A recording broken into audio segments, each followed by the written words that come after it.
നമസ്കാരം. Tirurangadi today news അപ്ഡേറ്റിലേക്ക് സ്വാഗതം. ദേശീയപാതയിൽ പൂക്കിപ്പറമ്പിൽ നിർത്തിയിട്ട കാറിലും സ്കൂട്ടറിലും നിയന്ത്രണം വിട്ട കാറിടിച്ച് മരിച്ച യുവതിയുടെ മയ്യത്ത് ഇന്ന് വെള്ളിയാഴ്ച ഖബറടക്കും. യുവതിയുടെ നാടായ കുറുവ പാങ്ങ് വാഴങ്ങൽ ജുമാ മസ്ജിദിലാണ് ഖബറടക്കം നടക്കുക. വ്യാഴാഴ്ച വൈകുന്നേരം 5:30 പൂക്കിപ്പറമ്പിന് സമീപത്ത് അപകടമുണ്ടായത്. വളാഞ്ചേരി പൂക്കാട്രി മദ്രസയ്ക്ക് സമീപം താമസിക്കുന്ന ചെരിപ്പുറത്തി അജ്മലിന്റെ ഭാര്യ 30 വയസ്സുള്ള ജംഷീറയാണ് മരിച്ചത്.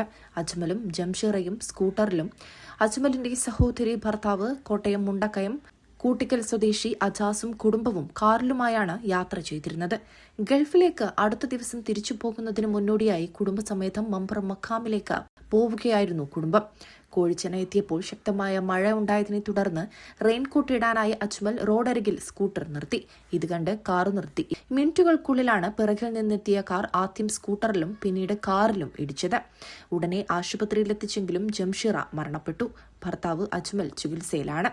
ജംഷീറയുടെ മയ്യത്ത് തിരുരങ്ങാടി താലൂക്ക് ആശുപത്രിയിൽ പോസ്റ്റ്മോർട്ടത്തിന് ശേഷം വൈകുന്നേരം പാങ്ങ് വാഴങ്ങൽ ജുമാ മസ്ജിദിൽ ഖബറടക്കും.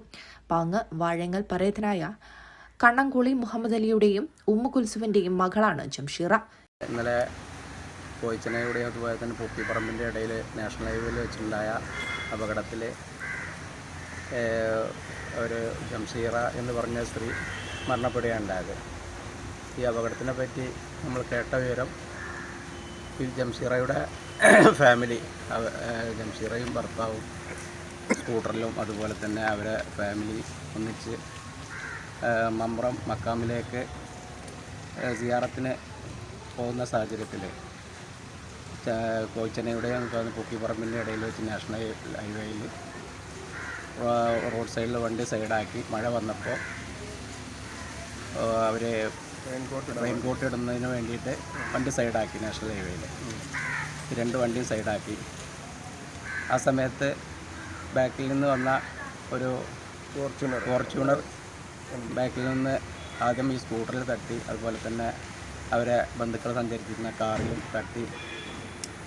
ഈ സ്ത്രീ അവിടെ തന്നെ മരണപ്പെടുകയുണ്ടായത്.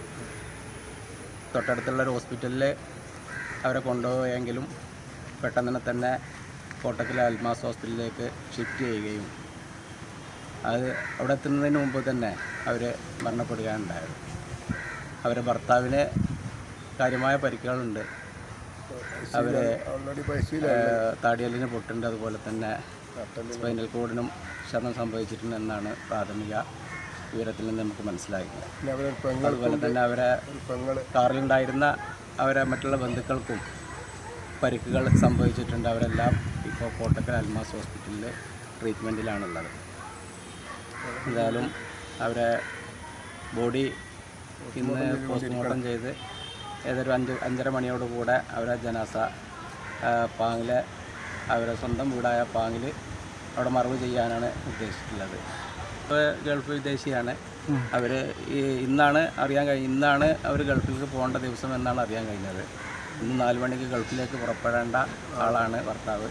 അതിനിടയിൽ അവർ ഈ കർമ്മം പൂർത്തീകരിച്ച് വീട്ടിലേക്ക് പോകുന്ന എന്നാണ് ഉദ്ദേശിച്ചിരുന്നത്. നിർഭാഗ്യവശാൽ അവർ ചെമ്മാട്ടിലേക്ക് പോരുമ്പോൾ വണ്ടി സൈഡാക്കി റെയിൻകോട്ട് ഇടുന്നതിന് വേണ്ടിയിട്ട് സൈഡാക്കി നിർത്തിയ സമയത്ത് നാഷണൽ ഹൈവേയിൽ ഫോർച്യൂണർ വണ്ടി ബാക്കിൽ നിന്ന് ഇവരെ ഇടിച്ച് ആണ് ഈ ദുരന്തം ഉണ്ടായിട്ടുള്ളതെന്നാണ് അഭിപ്രായം. രണ്ട് വണ്ടിയും സൈഡാക്കി. മഴ വന്നപ്പോൾ സൈഡാക്കിയിട്ട് ചെറിയ കുട്ടിയുണ്ടായിരുന്നു. കാറിലൊക്കെ മാറ്റുന്നതിന് വേണ്ടിയിട്ട് അവിടെ സൈഡാക്കി റെയിൻകോട്ട് ഇട്ടുകൊണ്ടിരിക്കുമ്പോഴാണ് ഈ ഫോർച്യൂണർ വന്ന് ബാക്കിലടിച്ചത്. പിന്നെ ഫോർച്യൂണർ ആദ്യം സ്കൂട്ടിക്ക് അടിച്ചു, അതിന് ശേഷം ഇതിനടിച്ചു, കാറിനടിച്ചു, വീണ്ടും ഡിവൈഡറിനെ അടിച്ചിട്ട് വീണ്ടും തിരിച്ചു വന്ന് അടിച്ചു എന്നുള്ള അതിൽ ആ കാർ ഡ്രൈവ് കൊണ്ട് ഇരിക്കുന്ന അവൻ്റെ ഈ മരിച്ച സ്ത്രീയുടെ ഭർത്താവിൻ്റെ അളിയൻ പറഞ്ഞ വിവരങ്ങളാണ് ഇതൊക്കെ. അജാസ് അവൻ്റെ ജ്യേഷ്ഠനാണ്. അവൻ്റെ ഈ ഇവർ കോട്ടയാണ് ശരിക്കും ഇവരെ സ്വദേശം. ഇവരിവിടെ വന്ന് താമസിക്കുകയാണ് ഈ പൂക്കാട്ടിൽ. അപ്പോൾ അവർ ഇതിൻ്റെ അപ്പോൾ അതിലുള്ള ഡ്രൈവർ കോട്ടയത്ത് ഇവൻ്റെ അളിയനാണ്. ഈ മരിച്ച സ്ത്രീയുടെ മറ്റേ ഭർത്താവിൻ്റെ അളിയനാണ് പെങ്ങളെ കല്യാണം കഴിച്ച്. അപ്പോൾ അവർ ഡ്രൈവ് ചെയ്തിരുന്നത്, ഈ കാറ് ഡ്രൈവ് ചെയ്തിരുന്നത് അവരാണ് ഇപ്പോൾ ഈ പറഞ്ഞ വിവരങ്ങളൊക്കെ, നമ്മൾ ഈ വണ്ടി തട്ടിയ വിവരങ്ങളൊക്കെ കറക്റ്റ് നമ്മൾ പറഞ്ഞിട്ടുണ്ട്. മൂപ്പർക്ക് കാര്യമായ കുഴപ്പങ്ങളൊന്നുമില്ല, മൂപ്പർക്കൊന്നും സംഭവിച്ചിട്ടില്ല. കാറുകളൊക്കെ പൂർണ്ണമായും തകർന്നിട്ടുണ്ട്. ഇവർ സഞ്ചരിച്ചിരുന്ന കാറ് പൂർണ്ണമായും തകർന്നിട്ടുണ്ട്. അതുപോലെ തന്നെ അതിലേറെ അപകടം പറ്റിയിട്ടുണ്ട് ഈ ഫോർച്യൂണർ വണ്ടിക്ക്. അത് ഡിവൈഡറിലും ആദ്യം വരെ ഡിവൈഡറിൽ വീണ്ടും റിവേഴ്സ് മറ്റേ ബാക്ക് വന്നിട്ട് തിരിഞ്ഞിട്ട് ഈ കാറിനടിച്ചു, 2 അടി കാറിനടിച്ചു എന്നാണ്. എന്തായാലും ഇതിലിപ്പോൾ നമുക്ക് പറയാനുള്ളത് എന്താ വെച്ചിട്ടുണ്ടെങ്കിൽ നാഷണൽ ഹൈവേയിൽ ശരിക്കും നമ്മൾ ട്രാഫിക് നിയമം ലംഘിച്ചുകൊണ്ട് യാത്ര ചെയ്യുമ്പോൾ പ്രത്യേകം ശ്രദ്ധിക്കണം. ഈ 2 അപകടം ഉണ്ടാകാനുള്ള കാരണം ശരിക്കും പറഞ്ഞിട്ടുണ്ടെങ്കിൽ ഒരു അനാസ്ഥ തന്നെയാണ്. കാരണം പിന്നെ എന്തായാലും നിർഭാഗ്യവശാൽ ഇത് സംഭവിച്ചു. ആളുകളെ ഈ നാഷണൽ ഹൈവേയോട് യാത്ര ചെയ്യുന്ന ആളുകളെ ശരിക്കും ട്രാഫിക് റൂൾ പ്രകാരം തന്നെ യാത്ര ചെയ്യണമെന്നാണ് നമുക്ക് ഒരു വ്യക്തി എന്നുള്ള നിലയ്ക്ക് പറയാനുള്ളത്. News desk Tirurangadi today.